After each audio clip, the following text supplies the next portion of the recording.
ছাত্রছাত্রীরা তোমরা অবশ্যই বাসায় সবাই ভালোই আছো এবং আমাদের এই যে করোনার যে দেশের অবস্থা খুব ভালো নেই। এই সময় তোমরা ঘরে বসেই আমরা যে অনলাইন ক্লাসের ব্যবস্থা করেছি তোমরা ঘরে বসেই তা উপভোগ করো, এই জন্যে এই প্রচেষ্টা। তো আজকে আমি তোমাদের যে আমরা আগে কি করতাম, যে আদিম যুগে মানুষ কি করতো, যে হিসাব নিকাশের কাজগুলো কেউ কাঠি দিয়ে বা অনেক কিছু ভাবে মাটিতে দাগ কেটে কি করতো, হিসাব নিকাশের কাজগুলো করত। কিন্তু এখন কি ধাপে ধাপে এগুলো কি হয়েছে, যে উন্নতি হয়ে এখন কি কম্পিউটারে হিসাবের কাজগুলো করতে হচ্ছে। এখন কম্পিউটারে কোন প্রোগ্রামটি ব্যবহার করে আমরা হিসাব নিকাশের কাজগুলো করতে পারি, আমি সেটা নিয়ে আজকে আলোচনা করব।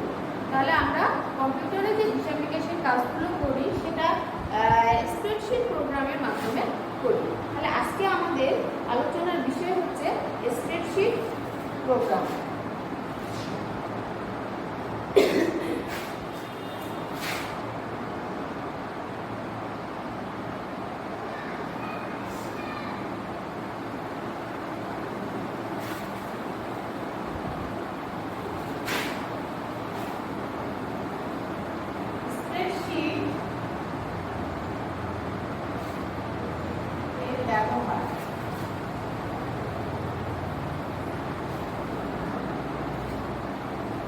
চতুর্থ অধ্যায় স্প্রেডশিট এর ব্যবহার।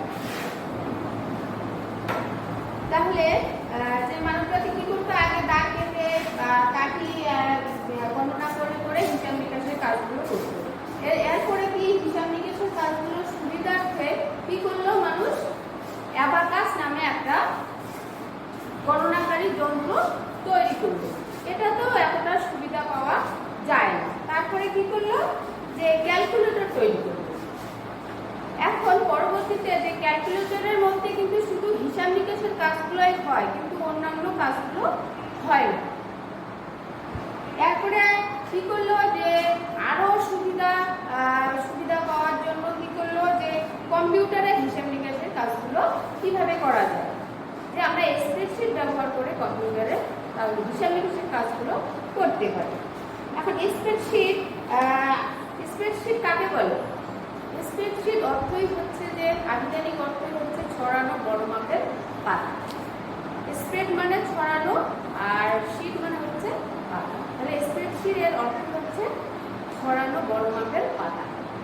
এবং এটি কি কি কাজে ব্যবহৃত হয়, যে বড় বড় ব্যবসা প্রতিষ্ঠান কিংবা শিক্ষা প্রতিষ্ঠানের যে হিসাব নিকাশের কাজগুলো এই স্প্রেডশিটের মাধ্যমে হয়ে থাকে।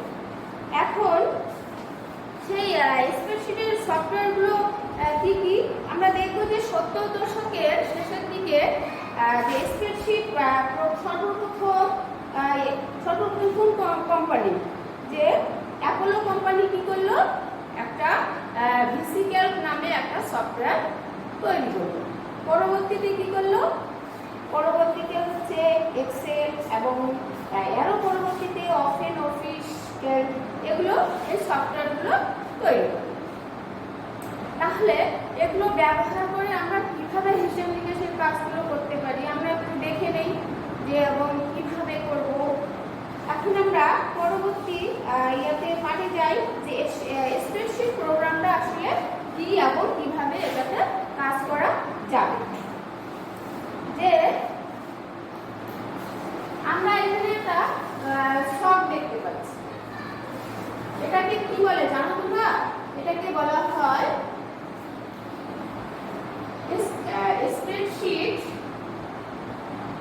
স্প্রেডশিট প্রোগ্রাম, বা এটাকে আরেকটা নাম বলে, যে এটাকে বলা হয় ওয়ার্কবুক। তাহলে এখানে আমরা কি কি দেখতে পাচ্ছি, যে উপরে যে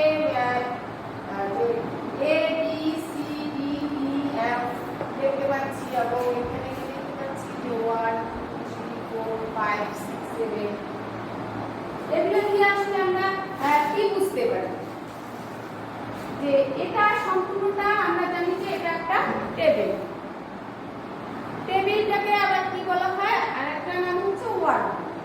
তাহলে এই ওয়ার্কটিকে আমরা কাজ করব কিভাবে কাজ করব? যেমন এই যে উপর থেকে নিচে যে রেখাটা দেখা যাচ্ছে এটাকে বলা হয় কলাম। উপর থেকে নিচে এটাকে বলা হয় কলাম। আর এই যে বাম দিক থেকে ডান দিকে যাচ্ছে এটা হচ্ছে কি সারি। এটা হলো কলাম আর এটা হলো সারি। তাহলে আমরা এ বি সি ডি এটা নিয়ে কি নির্দেশ করতে পারি? কলাম নির্দেশ করতে পারি। তাহলে একটু লিখে দেই যে এ বি সি সি দিয়ে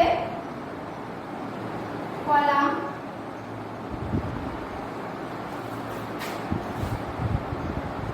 নির্দেশ করে।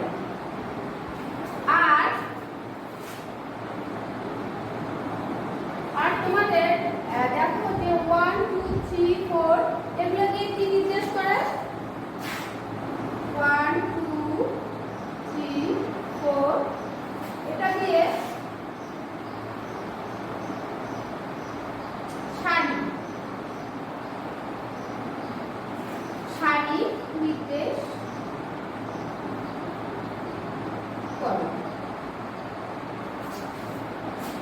তাহলে এটুকু বুঝাতে পারলাম যে এ বি সি ডি এটা হচ্ছে কলাম, এগুলো হচ্ছে কলাম।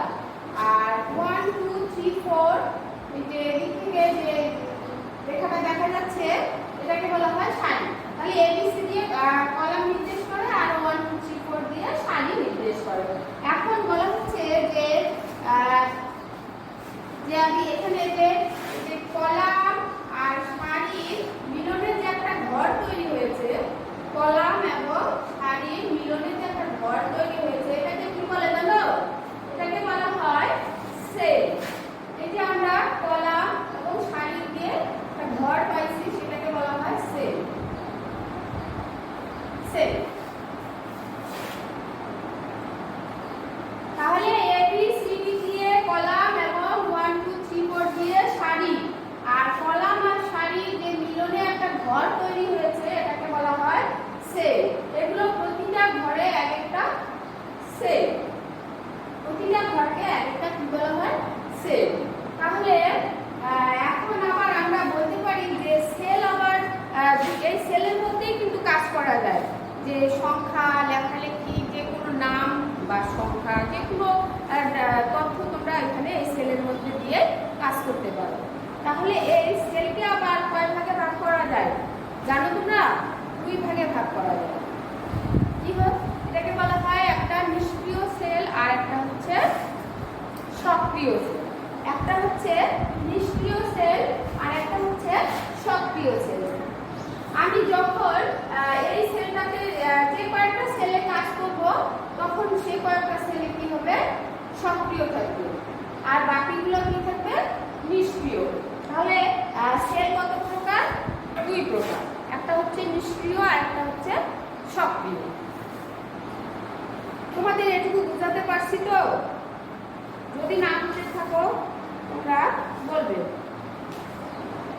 তাহলে আজকে এটুকু বুঝলেই হবে। পরবর্তীতে আমরা তথ্য যোগাযোগ প্রযুক্তি এবং স্প্রেডশিট কিভাবে উদ্দেশ্য কি ব্যবহারে কিভাবে ব্যবহার করা যায় তা নিয়ে কিন্তু আলোচনা করব।